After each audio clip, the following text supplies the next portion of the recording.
Assalamualaikum warahmatullahi wabarakatuh. Perkenalkan, nama saya Kurnia Juni Astuti.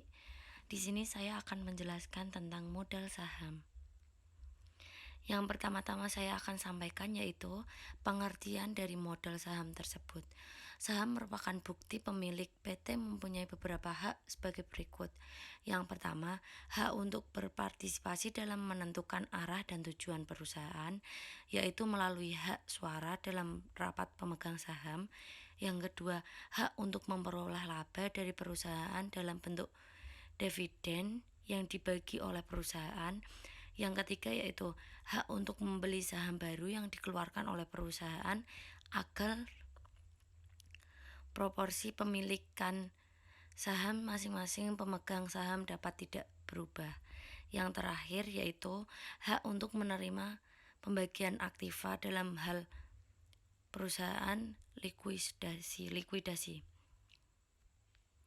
Jenis-jenis saham di sini, apabila saham mengeluarkan suatu macam lembar saham, maka saham-saham itu disebut saham biasa. Apabila saham yang dikeluarkan itu dua macam, yang satu adalah saham biasa dan yang satu adalah saham prioritas, maka berikut adalah saham-saham tersebut. Saham biasa, sertifikat saham. Pencatatan modal saham.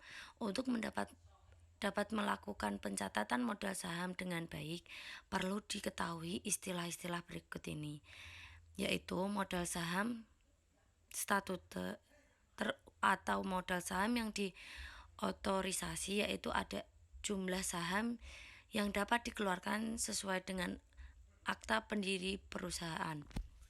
Selanjutnya, modal saham beredar, yaitu jumlah saham yang sudah dijual atau beredar. Selanjutnya, modal saham belum beredar, yaitu jumlah saham yang sudah diotorisasi tetapi belum dijual. Yang terakhir, modal saham dipesan, yaitu jumlah saham yang disisihkan karena sudah dipesan untuk dibeli. PSAK nomor 21 paragraf 15 menyatakan bahwa modal saham yang dijual dicatat dalam rekening modal saham sebesar nilai nominal, yaitu nilai yang tercantum dalam lembar saham. Jika harga jual tidak sama dengan nilai normal, selisih dicatat dalam rekening agios saham atau disagios saham. Berikut adalah transaksi dan jurnalnya. Penjualan secara tunai. Saham yang dijual secara tunai akan dicatat dengan mendebit akun rekening kas dan mengkredit rekening atau akun modal saham.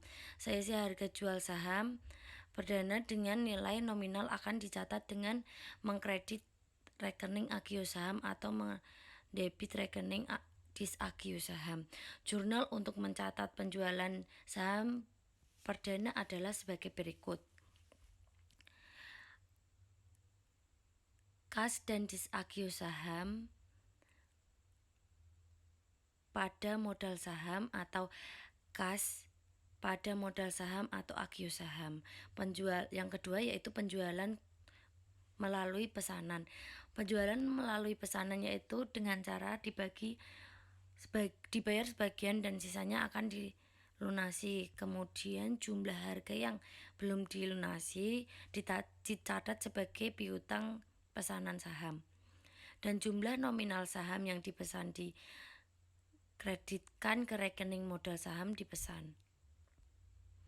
Contoh membuat jurnal untuk mencatat penjualan saham, yaitu selanjutnya pembatalan pesanan saham.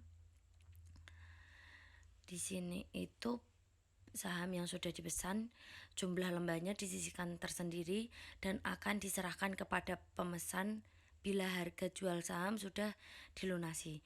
Apabila terjadi pemesanan tidak dapat melunasinya, kekurangan pembayarannya, maka perusahaan dapat mengambil salah satu jalan sebagai berikut. Yang pertama, uang yang sudah diterima dikembalikan kepada pemesan.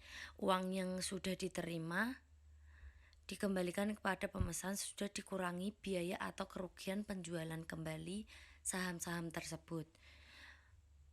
Selanjutnya, uang yang sudah diterima dianggap hilang, tidak dikembalikan. Yang terakhir itu mengeluarkan saham yang nilainya sama dengan jumlah uang yang sudah diterima.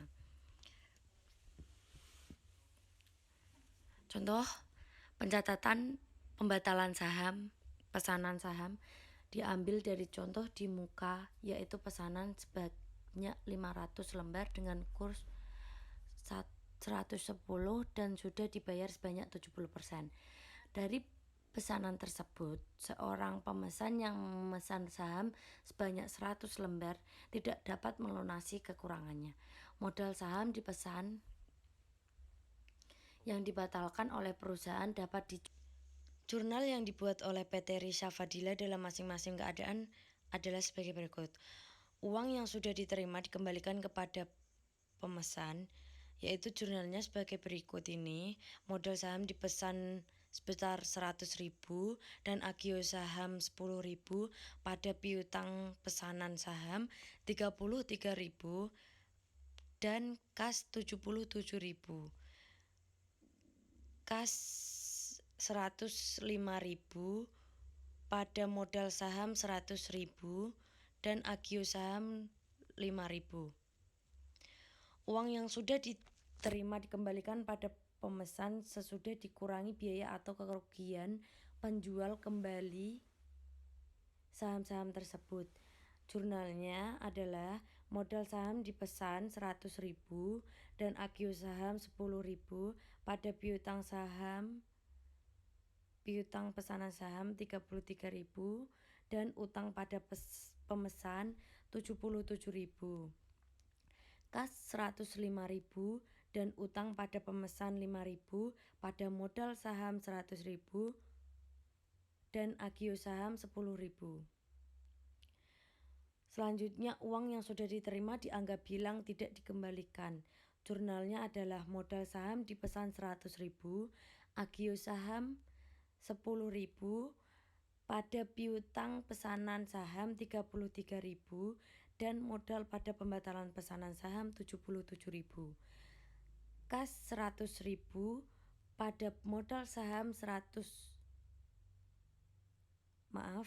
kas 105.000 pada modal saham 105.000 dan agio saham 5.000.